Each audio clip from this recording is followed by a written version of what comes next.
warahmatullahi wabarakatuh. Kami dari kelompok 1 tingkat 1B ingin menampilkan video filmora dari kelompok kami yang beranggotakan Sani Nursyafasi Putri, Nungki Laila Nasari, Wanisa Putri, Sania Nisa Fuadiyah, Nuning Norma Fitri Alis, dan Nurisma Budiarti. Selamat menyaksikan. Sebelum membahas mengenai virus COVID-19, kita harus melihat ke belakang sejenak dan membahas mengenai sejarah singkat pandemik yang mengguncangkan dunia beberapa dekade terakhir, dari flu Spanyol hingga coronavirus. Pada tahun 1918, di saat ketika Perang Dunia ke-1 akan berakhir, dunia digemparkan dengan wabah flu yang menghancurkan. Diperkirakan wabah flu tersebut berasal dari burung-burung, dan akhirnya virus ini dikenal dengan nama H1N1. Ia menginfeksi 500 juta orang, sekitar 1/3 populasi dunia kala itu. Dan 50 juta dari yang terinfeksi meninggal dunia pada saat infeksi wabah gelombang ketiga, mencakup orang-orang yang sehat pada umur kisaran 20 hingga 40 tahun.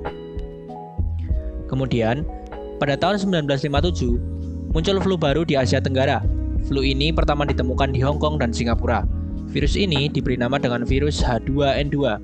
Virus H2N2 ini tak lama kemudian mendarat di Amerika.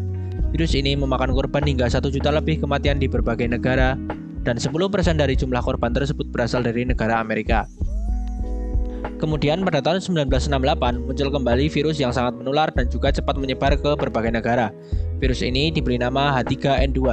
Dikabarkan virus ini masih berhubungan dengan kejadian pandemik pada tahun 1957 sebelumnya. Namun berbeda dari generasi sebelumnya, virus kali ini lebih cepat berkembang dan membuat para dokter dan ilmuwan di dunia sulit untuk menemukan vaksin. Virus ini memakan lebih dari 1 juta korban di seluruh dunia. Pada tahun 1980, muncul kembali virus baru. Virus ini diberi nama virus HIV. Virus ini telah menginfeksi lebih dari 75 juta orang kala itu dan telah merenggut 32 juta korban jiwa. Pada tahun 2018, jumlah orang yang terinfeksi HIV ada pada kisaran 38 juta jiwa, termasuk 2 juta anak-anak. Karena terdapat kemajuan dalam bidang kesehatan, maka angka penularan dapat diturunkan. Pada tahun 2018, terdapat 700.000 korban jiwa yang terindikasi mengidap HIV. Dan walaupun hingga sekarang belum ada vaksin terkait virus HIV ini, para ilmuwan yakin pasti suatu saat nanti akan ada obatnya. Dan kemudian hari ini, pandemi COVID-19 masih menyebar di seluruh dunia dengan ratusan ribu kasus perharinya dan meningkatnya angka kematian. Dan hingga saat ini belum ditemukan adakah vaksin pasti atau obat untuk menyembuhkan penyakit ini. Tetapi lebih dari 50 juta telah sembuh dari penyakit ini dari sekitar 166 juta kasus yang muncul di dunia. Lantas, langkah apa yang harus kita tempuh untuk menghentikan penyebaran COVID-19 ini? Apa sebenarnya virus corona dan COVID-19? Virus corona adalah sebutan untuk berbagai jenis virus dari keluarga Coronaviridae. Virus ini umumnya ditemukan pada hewan, namun beberapa jenis dapat menginfeksi dan menyebabkan penyakit pada manusia. Severe Acute Respiratory Syndrome atau SARS dan Middle S Respiratory Syndrome atau MERS jadi contoh virus corona yang sempat mewabah beberapa tahun lalu.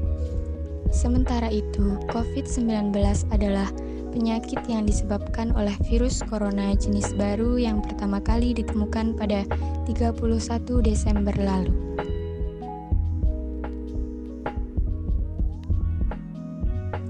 Cara penularan COVID-19. Pertanyaan tentang COVID-19 lainnya yang tak kalah populer adalah bagaimana cara virus ini menyebar atau menular.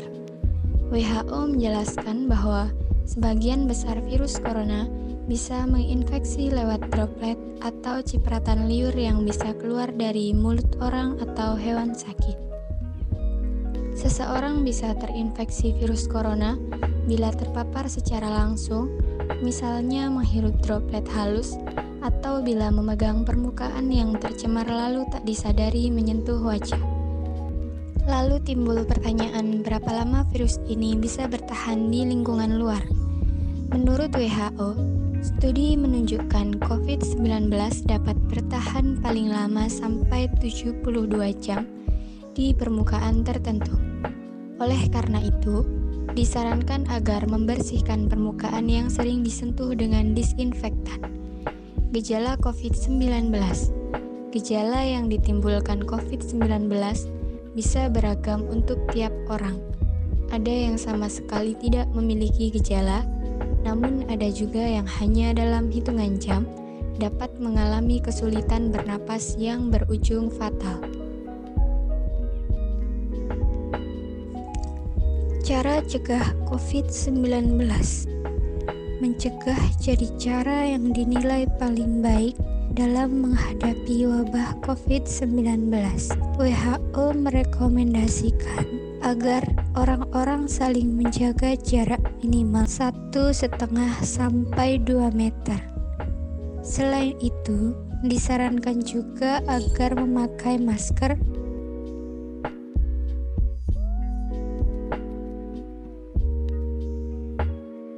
rajin mencuci tangan, hindari menyentuh wajah, dan sering-sering disinfeksi permukaan yang sering disentuh.